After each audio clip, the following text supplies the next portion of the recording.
My partner and I built a garden with zero gardening experience. In this video, I'll be walking you through everything that we did to prepare and plan for the garden, how we built the actual garden and the physical garden beds, and then finally what we planted in this garden.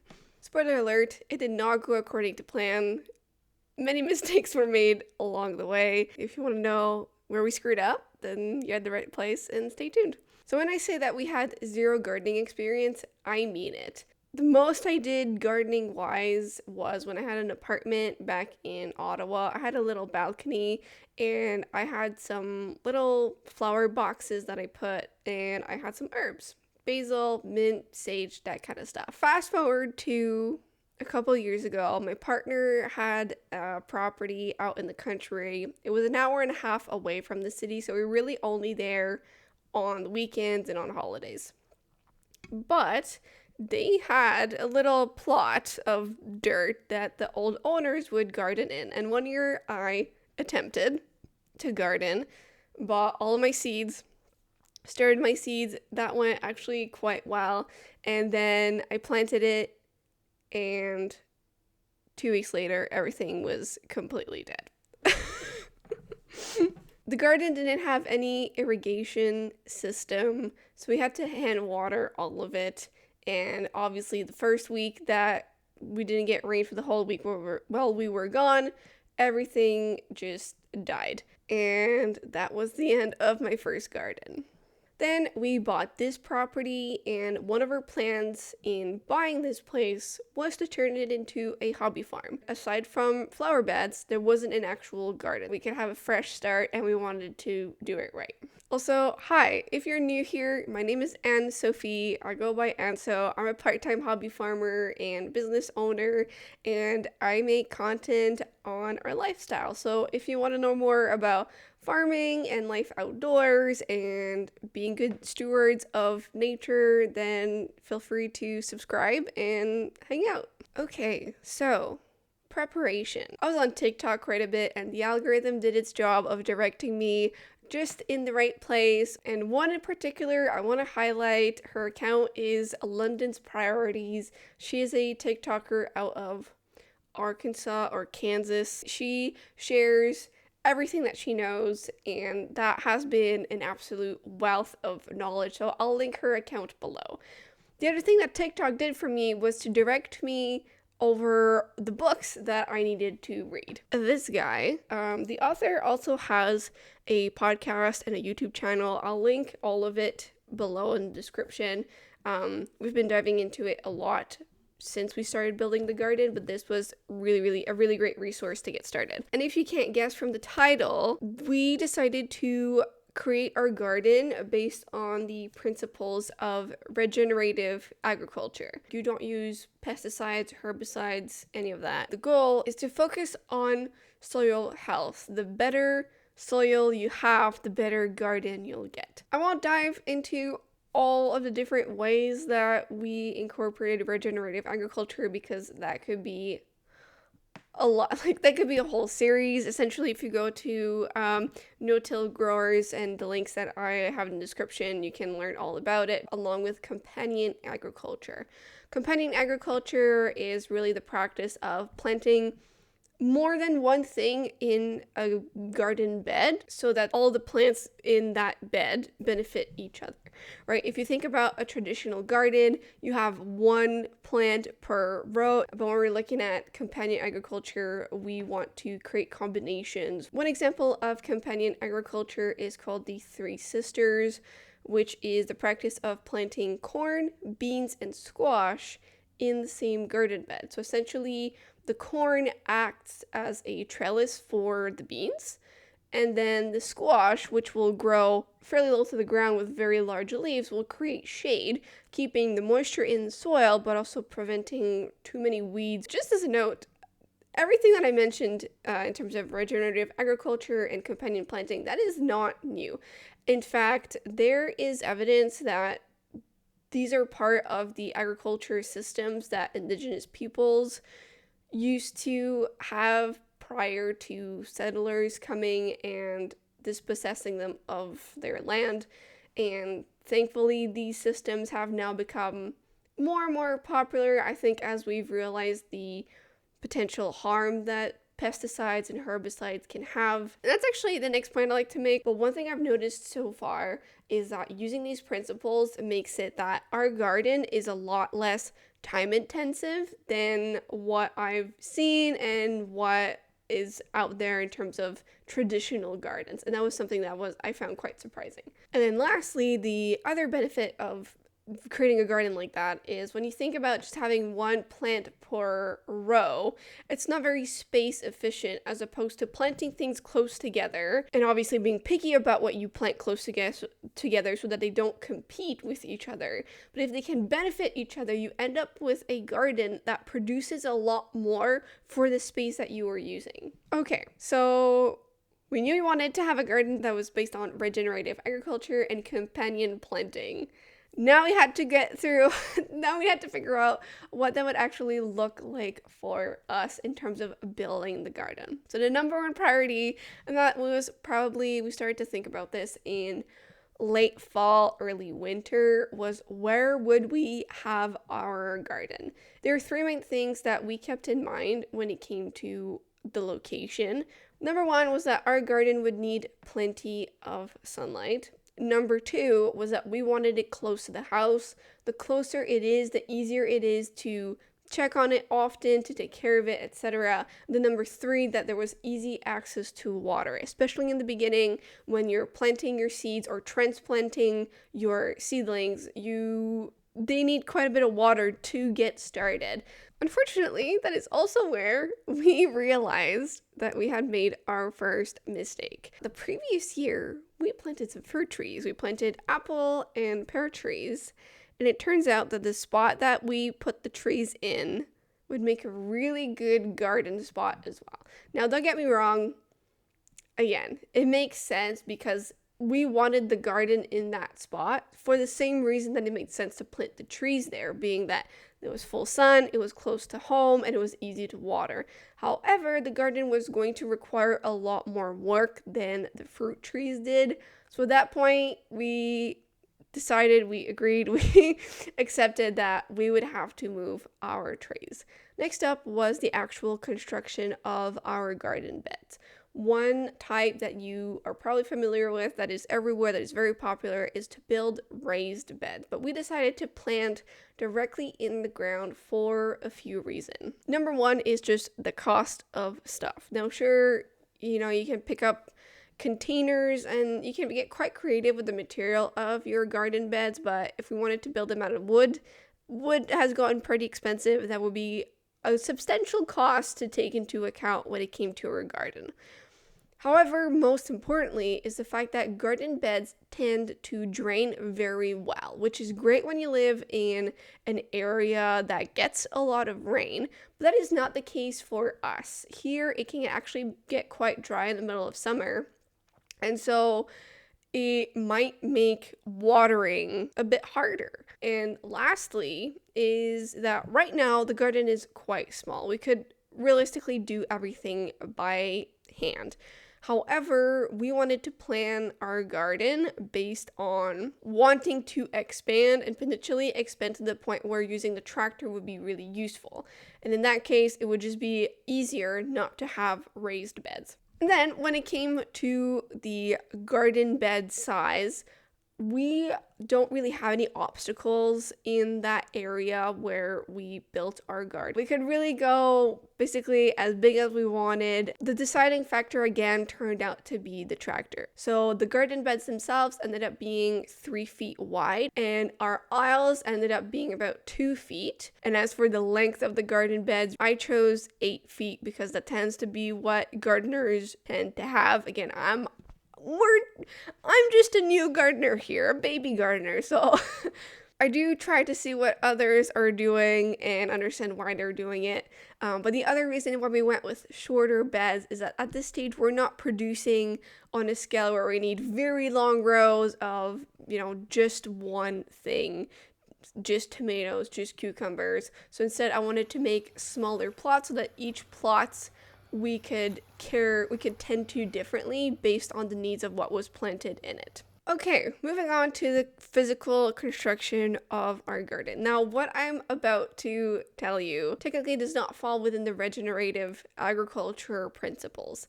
As a new gardener, I'll be the first to admit we were influenced into applying some of the traditional models. That is obviously not how we want to expand our garden from now on, but this is how we did it this time. With the tractor, we came in and we dug the first few inches of soil, essentially just trying to get rid of all the grass, all the weeds. We filled it up with some of our homemade compost. I call it our homemade compost. It's not the greatest compost, to be honest. We haven't really been managing our compost. That is one thing we want to improve. It was a great thing, a great soil to put as kind of a base layer into our garden to get started. It was quite clumpy, so I ended up rototilling the entire thing just to help mix it with the soil below and to break up any clumps, give it a nice even layer, and to help spread it out around the garden. Then we staked out the actual garden beds, and within the garden beds we purchased a really nice topsoil from our local earth depot here, which they call it topsoil, but it's essentially some soil, some really high quality compost, and it's a mix. So put that into the actual beds. And for our aisles, we got some mulch and used mulch for our little aisles. So no, we didn't use landscape fabric. I know that's a very popular choice among some gardeners. It would reduce the amount of weeds that we got. We did get some. Especially in our aisles. Our aisles were the first thing to get pretty weedy, surprisingly. But we decided against it simply because landscape fabric is plastic, and as it gets old, it tends to get all frayed, and then you can end up with bits of plastic into your soil, and we decided we didn't want to deal with that. Theoretically, if we do a good job with our regenerative agriculture system, the weeds should be the strongest during this first year and decrease more and more as we keep applying the same systems. So hopefully that's actually what happens. Stay tuned to find out if that's actually what happens. We will see if it holds true. And then finally, a garden is not a garden if there is nothing planted in it. Back in February, partner and I made a list of everything that we would like to grow in our garden, from corn to cucumbers to tomatoes, beans, carrots, a couple herbs. I wanted some flowers as well, so lavender, echinacea, chamomile, essentially only things that we would eat and use. And then from there, we made the companion list. So from everything that we learned about companion planting, did we need to add anything else to our garden beds in order to create the best combinations possible? There are a few plants that we ended up adding. They were mostly plants that are there for pest management. So those were things like marigolds, borage. Now, we ended up ordering all of our seeds from the Incredible Seed Company. Yes, that's their name. They are based out of Nova Scotia, Canada. So I will link that company in the description, the Incredible Seed Co., because their website had a ton of information as to how to start your seedlings, how to transplant them. Honestly, a wealth of information. They've been great. Could we have bought seeds from Canadian Tire? Absolutely. One of the reasons we went with this company instead is that we wanted to buy heirloom seeds.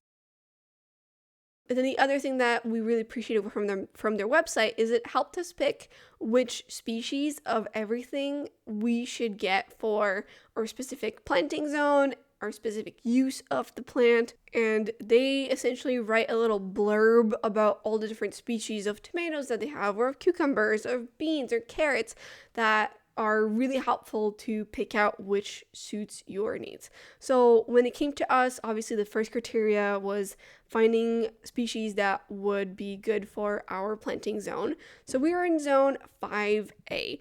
Essentially, these zones take in a bunch of different climate factors into account and create this little map It's to help pick out which plants will do best in which zone. So as I mentioned, we are in 5A, so we picked out plants that would do well in our plant hardiness zone. The second criteria for our plant species was the use that we would make out of them. For instance, we wanted cucumbers just to be able to eat them raw, make salads with them. We aren't really big on pickles, so we picked a species that was really great on its own. Kind of similarly with tomatoes, we wanted 2 types of tomatoes. One that is a slicer and then one that is good for sauces. So we ended up with some Marzano and another one which I cannot remember. And then the last criteria was kind of a bonus, and if it was good for beginner gardeners, right? Something that isn't too fussy, easy to grow. Love that. Just trying to maximize our chances of having a good harvest. And then once we got all our seeds, I made a little calendar in Notion which helped outline when to start what. Some plants like tomatoes and peppers like to be started I want to say it's like 8 weeks, 8 to 12 weeks perhaps, prior to going outside in your garden. Other plants like cucumbers and lettuce are much shorter. I want to say it's 4 weeks before they are transplanted. So I made a little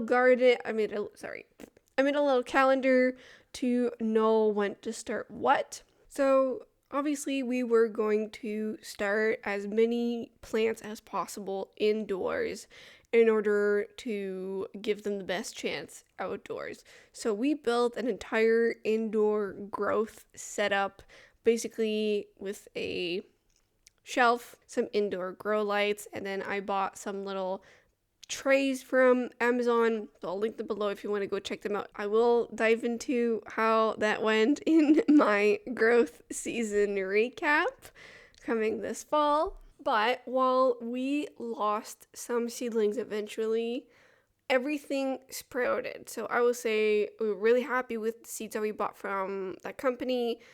We were happy with the trays. They were really nice and sturdy. We'll definitely be able to use them for a couple of years. Now, where things went really wrong is we had a very particular spring. We ended up getting frost advisories until much later than we usually do. So I was not able to plant as early as I thought I was going to be able to, and that was made worse by air quality warnings that we got for quite a few days due to fires in Quebec and the smoke drifting south to us.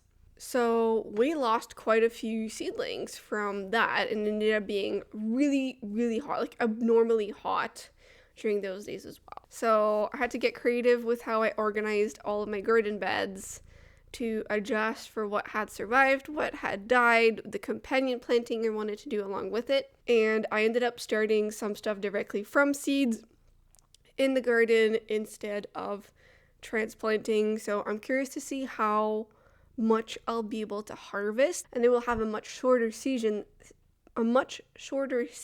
had they survived if we had started them indoors and all of that. Right, essentially, they probably lost, I want to say 6 to 8 weeks. But yeah, aside from that, so far, it has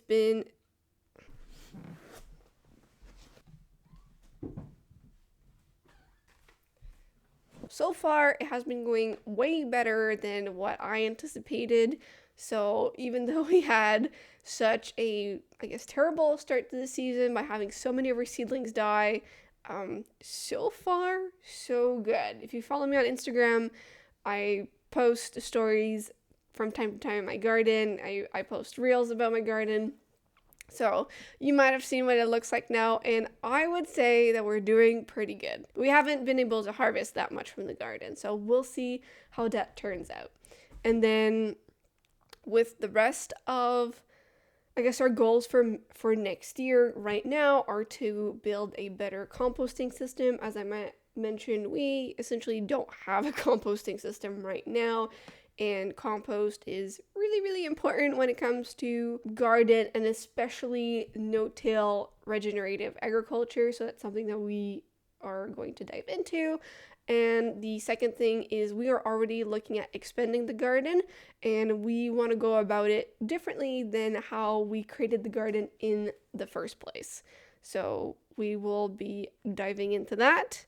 So yeah, if you like this kind of content and you want to see how our garden evolves and how we do, then make sure to like and subscribe. And if you have a garden and if you've tried companion planting and regenerative agriculture and anything like that, then feel free to comment below. Tell me about your experience. I'd love to know how that went for you, and if you have any tips. I'm always happy to learn more, and if anything, I'd love if this channel could become kind of a community space for people who are looking to do gardening and farming differently. So if that's you, then I'd love to have you around. Otherwise, thanks for tuning in, and I'll see you in the next one. Bye!